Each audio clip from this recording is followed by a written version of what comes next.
And thanks for joining us on the show. We hope your weekend is coming on well. Welcome to Live from Abuja, and we're reaching you from Nigeria's capital city.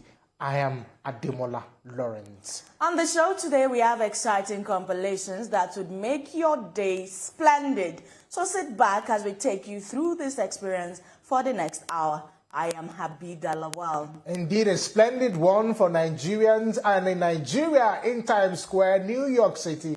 To be precise, Tunde Onokoya doing Nigeria well and putting Nigeria on the map. 58 hours of record-breaking chess playing there, and I think it's a good one and the best time to be in Nigeria. Amazing stuff right there. I think he got cheers from some celebrities that were over there at New York. We wish Mr. Tunde Onokoya a very good game. Now let's begin the show in faraway Middle East, where residents and tourists in Dubai woke up to a surprising sight as the sun beamed down on the city following days of relentless rain and devastating flooding. The unexpected shift in weather comes after the United Arab Emirates was battered by more than a year and a half's worth of torrential rain. The desert city-state suffered horrendous floods, which swamped the airport and many of the surrounding roads, forcing dozens of flights to be cancelled as travelers crammed into the concourse to shelter from the torrential downpour.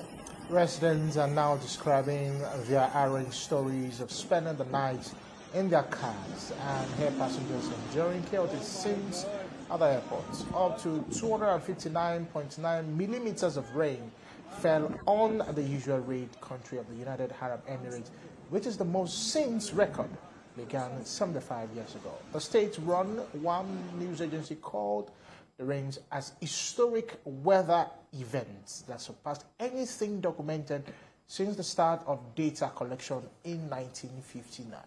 One Dubai resident in his 30s who did not want to give his name after his 15-minute commute turned into a 12-hour ordeal on flooded roads said it was one of the most horrific situations he has experienced so far. Terrible stuff there. Yeah. Dubai used to be a one-stop destination for tourists from everywhere around the world, and I can imagine how they must be coping with it right now, even with the technological know-how and innovations that Dubai have been able to build over the years. We hope they're able to get out of this ugly situation. Indeed, it's an ugly situation, and because you just put to mind, there's been the change in weather for a different countries, and of course Dubai is not out of it. We just hope that this will come and go, and we are of course in a very solemn one, saying that everything will be fine with the people of United Arab Emirates and of course Dubai. Meanwhile, here in Nigeria, the farming season is just around the corner. For farmers, this period is crucial to their daily lives. But there's one thing that is of concern to farmers at the moment, and that is the rising negative effects of climate change.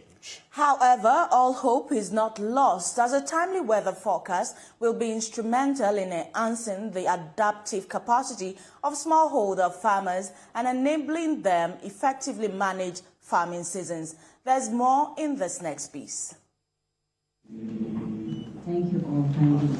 Here at the Ministry of Agriculture and Food Security is a meeting with the Nigerian Meteorological Agency, NIMET, to find ways of improved sustenance. This partnership is not just about weathering the storms, it's about building resilience and abundance for every smallholder farmer tilling the Nigerian soil. With NIMET's predictions, efforts can be harmonized to minimize losses and secure food for generations to come. Regrettably, there have been farming seasons in Nigeria when farmers did not take advantage of the institutional advice from NIMET and on their own misread the rainfall pattern, only to face dry spells that invariably ruin their crops and livelihoods. The added importance of the seasonal prediction is highlighted by the vagaries of climate change worldwide. The meeting spotlighted joint efforts from both sectors, including the signing of a crucial memorandum of understanding on March 3, 2022. In 2023, the Ministry and NIMET kickstarted the implementation of cascading climate information to states, namely Cross River, Ebonyi, Kano, Oyo, Rivers, and Yobe, as well as the Federal Capital Territory. Under the collaboration, the Federal Ministry of Agriculture and Food Security has handed over to NIMET the Ministry's 10 automatic weather stations to expand NIMET's capacity in data and information gathering. The NIMET DG has a big job, getting information to over 70 million Nigerian farmers. However, he says the agency will achieve this through a policy to disseminate in different languages. We have over 70 million farmers, and the ability to do that with the media resources we have, we can only do this with partnership, through partnership. That's the only way we've been able to reach our farmers. So looking at this, we found that the rain stops earlier in these locations. For the past month, NIMET has given many weather predictions to bring individuals up to date with changes. Now, farmers have the responsibility of adjusting their activities to these weather predictions and more to come to ensure food sustainability in Nigeria. Now, away from weather-related matters to one event that has shaped the course of history in Nigeria, and that is the Chibok school abduction. Let's remind you that on the 9th or 14th of April 2014, about 276 girls were kidnapped by an Islamic terrorist group known as Boko Haram. The girls between the age of 16 and 18 were taken that night from the government secondary school, Chibok in Borno State. It is now over a decade since the dreams of these young school girls were cut short. However, about 185 girls have returned, leaving about 90 of them in captivity. Sadly, within the last 10 years, 48 parents of some of these missing Chibok girls have died. More than a decade after since they kidnapped, there's still growing advocacy and activism to peer pressure on relevant authorities to bring back the remaining girls. April 14, 2014, a day that put Chibok, a rural community of Borno State, on the global map, but for the wrong reason. More than 250 girls were forcefully taken from their dormitory by the dreaded Boko Haram terrorists, an extremist group whose insurgency has killed thousands of civilians and also caused multidimensional devastation, which the World Bank estimate will cost $6.2 billion. 57 of the kidnapped schoolgirls reportedly escaped almost immediately after their capture.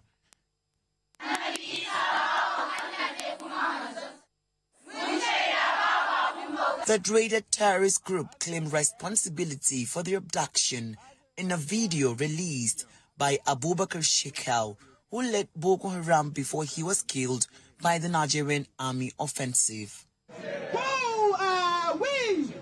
Who are we? As the Chibok girls' abduction stole global attention, pressure started to pile on the federal government and Nigeria's military.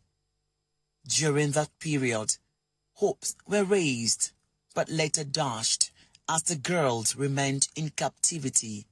Like millions of people across the globe, my husband and I are outraged and heartbroken over the kidnapping of more than 200 Nigerian girls from their school dormitory in the middle of the night. This unconscionable act was committed by a terrorist group determined to keep these girls from getting an education. Grown men attempting to snuff out the aspirations of young girls. And I want you to know that Barack has directed our government to do everything possible to support the Nigerian government's efforts to find these girls and bring them home. High-part negotiations with the terrorists were deadlocked until October 13, 2016, when 21 of the girls were eventually released. This again rekindled hopes of a possible release of the remaining schoolgirls. But the clamor for their freedom has continued to gather steam. The government wishes to inform the public that we will continue to identify and commiserate with the parents and relatives of the Chibok girls who are still in captivity, while we work assiduously on the rehabilitation of those who have been rescued. We also wish to use this occasion to take stock of the rescued girls and provide an update on how the girls are coming to terms with adjusting to normal life after captivity, and the efforts of the Borno State government to sustain the momentum on the rescue of the remaining girls who are still in captivity. The Borno State government is committed to rescuing and reuniting the remaining girls, and we are working very closely with the federal security agencies along this line. We understand the pain and anguish that the families of those still in captivity are going through. This is our sorrow as well. So far, out of the 276 abducted girls, 187 have been rescued and reunited with their families. Most of those rescued girls over the years have been enrolled in different schools and capacity building programs. I want us to remember that when these girls left, they were girls. They were basically children. They have come out as mothers with 3, 2, or even 4 children. So their status has changed tremendously. Their commitment, their understanding is different from what they were before they left. And as a result of that, the Borno State government took over their rehabilitation, giving them mental health and psychosocial support. We had to stabilize them because when they came out, they were highly traumatized because of the trouble they went through in the bush. Having done this assessment and in consultation with them and their parents, it was collectively agreed that they cannot go back to the normal school, that is secondary school or women teachers college. And so fortunately for us, the Borno State government has what we call the Second Chance School. It's a complete, a holistic school that gives both vocational and other services, including computer literacy, numerical lessons, and what have you. And so presently, these girls are attending the Second Chance School. Amina Ali is one of the lucky schoolgirls released by Boko Haram. She shares her experience. I'm the one who first girl escaped from the captivities with a baby girl. She is 3 months and 3 weeks. So I escaped in year 2016. So I just did 2 years and months in the captivities. The only thing I can remember in 2014, we are all in school writing our first SSC examination before Boko Haram come and adopt us and moved with us to the Sambisa forest. So that's where they keep us there in the bush. Before 2014, we don't even think that they will come to Chibok at that time. So we are living happily. We don't think about such thing could happen in Chibok at that time until 14 April.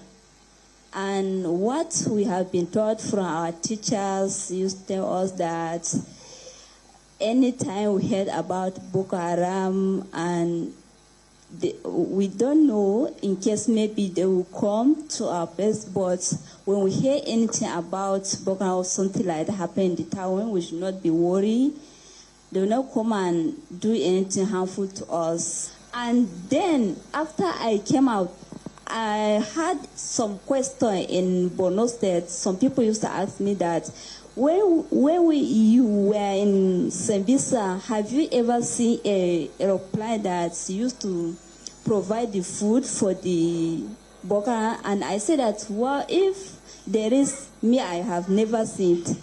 But maybe it can happen. That's what I used to tell them. I'm reminding the government that there is still missing Chibok girls that in captivities, and we are still need their effort to release our sisters back so that we all share this happiness we are having now, and for their parents too, because it's so boring when they see us and thinking about their daughters. Bring back our girls.